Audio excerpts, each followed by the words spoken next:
Siapa yang tidak tahu songket Palembang? Salah satu jenis kain tradisional tenun yang dibuat di Palembang ini memiliki ciri khas yang unik. Salah satu keunikannya adalah songket ini dibuat dengan benang emas sutra yang memiliki tekstur yang padat dengan beraneka motif. Di kota Palembang sendiri terdapat sentra songket yang terkenal. Salah satunya Zainal Songket yang telah berdiri lebih dari 40 tahun. Berlokasi di Jalan Ki Gede Ing Suro 32 Ilir, sentra songket ini menjadi sentra songket Palembang yang masih eksis hingga saat ini. Bernama Zainal Songket karena warisan gerai songket ini telah diteruskan oleh generasi ketujuh, yakni Zainal, ayah dari Ki Agus Muhammad Imron atau biasa disapa Imron. Pria yang biasa disapa Imron ini mengatakan gerai songket ini dibangun di atas rumah limas yang berumur ratusan tahun milik sang buyut. Tak heran gerai ini begitu dikenal karena bangunannya yang klasik dan memiliki nilai sejarah, sebab semua lantai dan arsitekturnya terbuat dari kayu.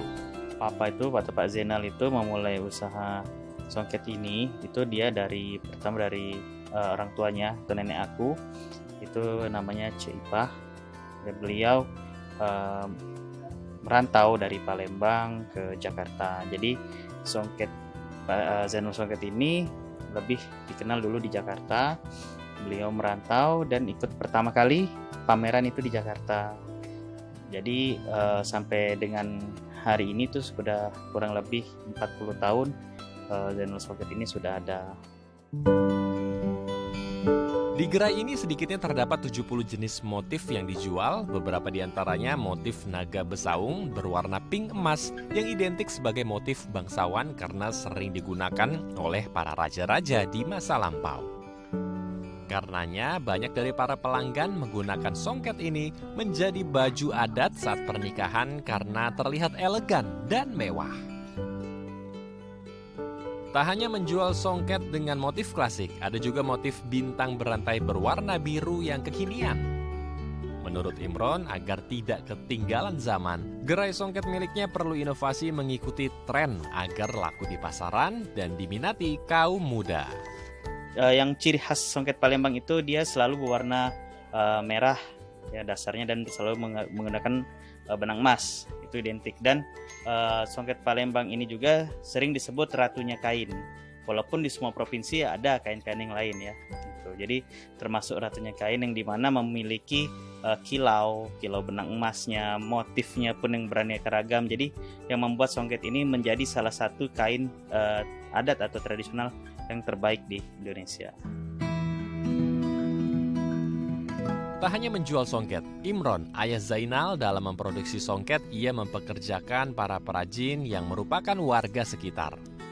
Terdapat 70 perajin yang bekerja di sini. Seperti ini, salah seorang perajin songket yang telah 10 tahun menjadi perajin.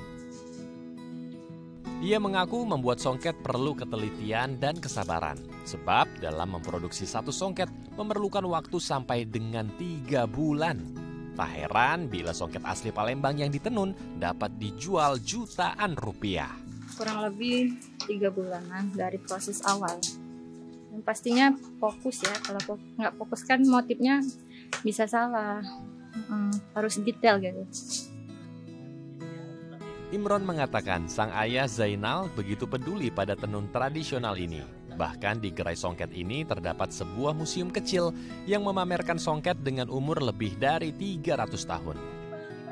Melihat hal tersebut menjadi bukti bahwa songket bukan hanya sekedar kain, namun memiliki nilai sejarah yang menyebarkan nilai-nilai leluhur. Imron berharap lewat gerai songket miliknya dapat menjadi tempat edukasi bagi generasi muda untuk ikut serta dalam melestarikan kain tradisional tenun songket sehingga banyak yang tertarik untuk menjadi perajin songket Palembang. Jadi yang saya harapkan ya tadi, jadi untuk generasi muda tuh cintailah produk dalam negeri seperti itu. Jangan kita terlalu bangga dengan produk luar tapi lupa dengan produk kita sendiri. Sedangkan orang luar aja berbondong-bondong mau ambil produk kita. Lintang Panjaitan, Haryadi Jamal, Daai TV.